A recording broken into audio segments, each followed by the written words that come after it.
क्या आपने कभी सपनों में नागों को देखा है? बार बार दिखने वाले सपने क्या कोई संकेत होते हैं, या ये किसी छिपे हुए दोष की निशानी है? सपनों में नाग दिखना कोई साधारण बात नहीं होती। ये ईश्वर द्वारा भेजा गया संकेत होता है। एक चेतावनी, एक रहस्य, एक रहम, या शायद एक क्रोध।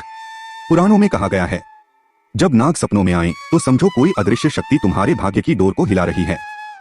नमस्कार प्रिय भक्तों, आज मैं आपको नाग पंचमी की एक ऐसी चमत्कारी कथा सुनाने जा रहा हूँ। प्राचीन काल में एक सेठ जी के 7 पुत्र थे। 7 के विवाह हो चुके थे। सबसे छोटे पुत्र की पत्नी श्रेष्ठ चरित्र की विदुषी और सुशील थी, परंतु उसके भाई नहीं था। एक दिन बड़ी बहू ने घर लीपने को पीली मिट्टी लाने के लिए सभी बहुओं को साथ चलने को कहा तो सभी धलिया और खुरपी लेकर मिट्टी खोदने लगी। तभी वहाँ एक सर्प निकला, जिसे बड़ी बहू खुरपी से मारने लगी। यह देखकर छोटी बहू ने उसे रोकते हुए कहा, मत मारो इसे, यह बेचारा निरपराध है। यह सुनकर बड़ी बहू ने उसे नहीं मारा। तब सर्प एक ओर जा बैठा।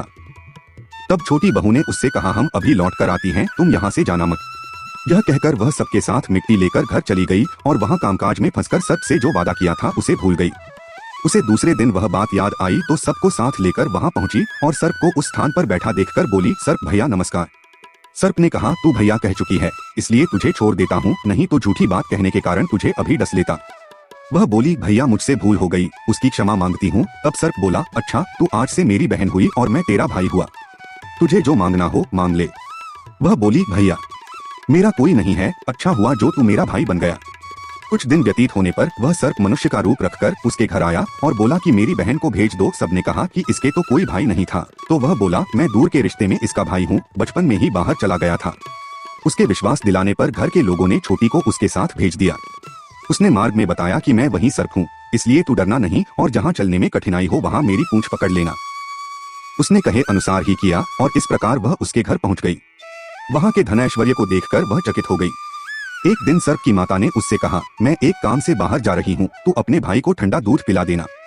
उसे यह बात ध्यान न रही और उससे गर्म दूध पिला दिया, जिसमें उसका मुख बेतर जल गया।